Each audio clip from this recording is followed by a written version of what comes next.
Recently, cyberbullying is rampant.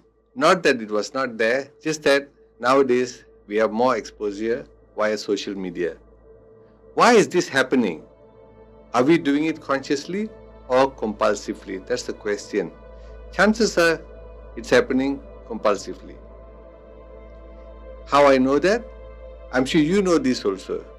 Every time you say or do anything without thinking, like scolding or beating someone, you will end up regretting. Isn't that so?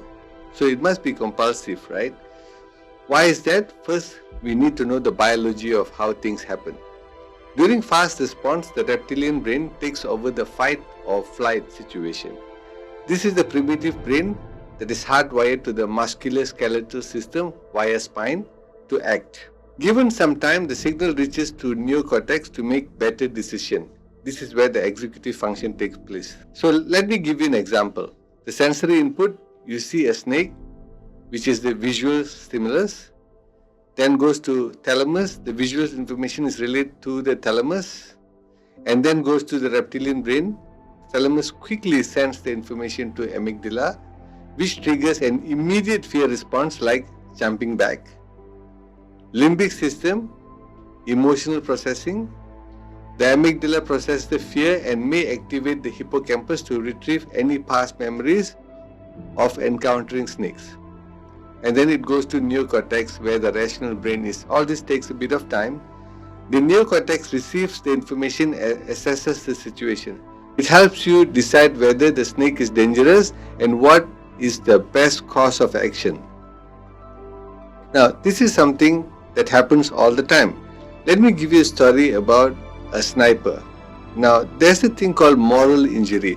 You know, people who return from war, they have post-traumatic stress disorder.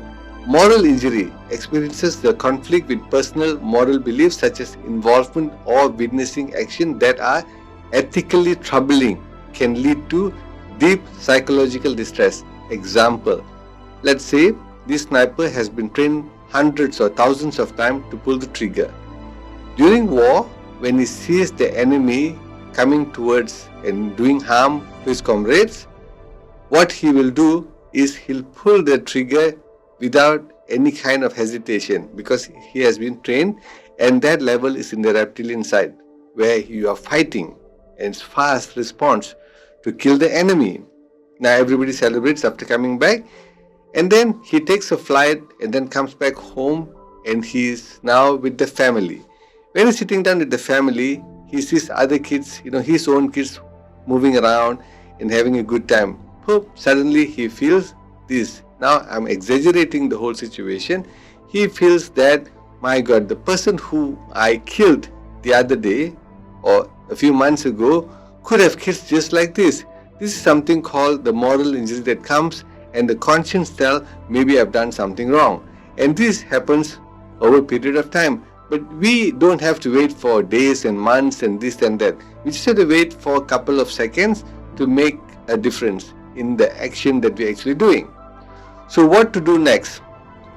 The whole idea, I'm reiterating, is give some time for the signal to travel to make the decision, the right decision. I call it the reset. This is how I do it. When something happens, I will hit the reset button, I say reset, or I use the reset app which I have and ask, so what do I want? And I answer the question and wait for the answer and then only act. All this gives some time for the signal to go to the neocortex. Example, I have been represented badly in social media, and that's what has been happening recently. It has been influencers fighting with each other, and there's cyberbullying taking place after a while. I don't know what has transpired, what inspired for this trolling to happen, but the sad news is that someone died, and many are actually experiencing this worldwide. So we need to put a stop to this. So by asking reset, so what do I want? Example, I have been represented badly in the social media. I get very angry, so I want to send something nasty, but just hang on. I just ask reset, so what do I want? I want to have a cup of coffee and then to call my good friend to seek for advice before acting. I give it some time. Maybe when I'm sipping the coffee, new ideas will come, rather than sending that message out, the dreaded message out, and then regret later. This will basically inhibit the compulsive reaction that we will be having, so that we'll be able to consciously respond to situation, right? Now recently there was a big case where someone died, an influencer. Another influencer was charged a penalty of only 100 ringgit. Now a life has been lost and only 100 ringgit, everyone is going bonkers about it. Now the government has started doing something, make this ruling to be even more stricter. There are many countries out there like Singapore, European Union and other countries are actually having stricter law that curbs this kind of irresponsible, anonymous trolling of people, which leads to loss of life, which should not happen. Social media is neither good nor bad. It's a tool just like money. Use it to benefit us, not to destroy us, mankind. And they're using it the other way around to destroy each other. And why? Because is it because for money? Is it because for identity? And what's the use of all this when someone dies? That is really, really bad. So we need to really, really pay attention to. So, in a lighter note, I would like to say, be an inspiring influencer and not an infecting influencer.